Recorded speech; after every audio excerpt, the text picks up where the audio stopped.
نبی کریم صلی اللہ علیہ وسلم نے یہ ارشاد فرمایا، قربانی کا حکم دیتے ہوئے حضور نے فرمایا قربانی کیا کرو۔ عرض کی یا رسول اللہ یہ قربانیاں کیا ہیں؟ ما هذه الاضاحی، یہ قربانیاں کیا ہیں؟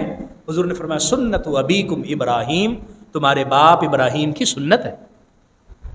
حضرت سیدہ عائشہ صدیقہ رضی اللہ تعالی عنہا یہ روایت فرماتی ما عمل آدمی من عمل یوم النحر احب الی اللہ من احراق الدم۔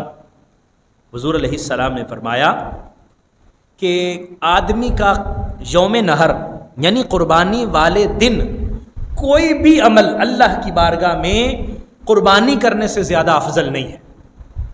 بڑے بڑے عمل ہیں نا جی، بڑے بڑے عمل ہیں، فرمایا قربانی والے دن قربانی سے بڑھ کر کوئی افضل عمل نہیں۔ اس کا مطلب یہ ہوا اللہ تبارک و تعالیٰ کا قرب جن اعمال سے ہمیں ملتا ہے وہ ایک تو یہ ہے کہ ہماری اپنی مرضی کے عمل ہیں، ہم کہتے ہیں کہ یہ عمل اگر کر لیں تو اللہ تعالیٰ خوش ہوگا، یہ عمل کر لیں تو اللہ راضی ہوگا۔ بہت سارے لوگ آج یہ بات بھی کرتے ہیں یار اتنے پیسے خرچ کر کے آپ جانور خریدتے ہیں، اتنے پیسے خرچ کر کے آپ قربانی کرتے ہیں، تو بہتر نہیں ہے کہ وہ پیسے آپ کسی غریب کو دے دیں، کسی بچی کی شادی کروا دیں، کسی مسکین کو دے دیں۔ تو یہ غریب اور مسکین اور یہ سارے جو کار خیر ہیں ان میں جو ہم خرچ کرتے ہیں کیوں کرتے ہیں؟ اللہ کو راضی کرنے کے لیے، اللہ کو خوش کرنے کے لیے۔ تو اللہ کیسے خوش ہوگا؟ اللہ ہماری مرضی سے خوش نہیں ہوگا، اللہ دنیا والوں کی مرضی سے خوش نہیں ہوگا۔ اللہ کیسے خوش ہوگا؟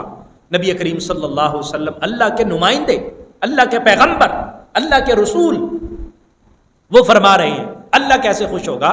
فرمایا اللہ قربانی والے دن قربانی کرنے سے ہی خوش ہوگا، اور کوئی بھی اس سے افضل عمل نہیں ہو سکتا۔ اس کا مطلب یہ ہوا کہ یہ جواب تو ہمیں حضور کی حدیث سے مل گیا کہ ہمیں قربانی والے دن اللہ تعالیٰ کی رضا کے لیے قربانی ہی کرنی چاہیے، اللہ تعالیٰ کو یہی چیز پسند ہے۔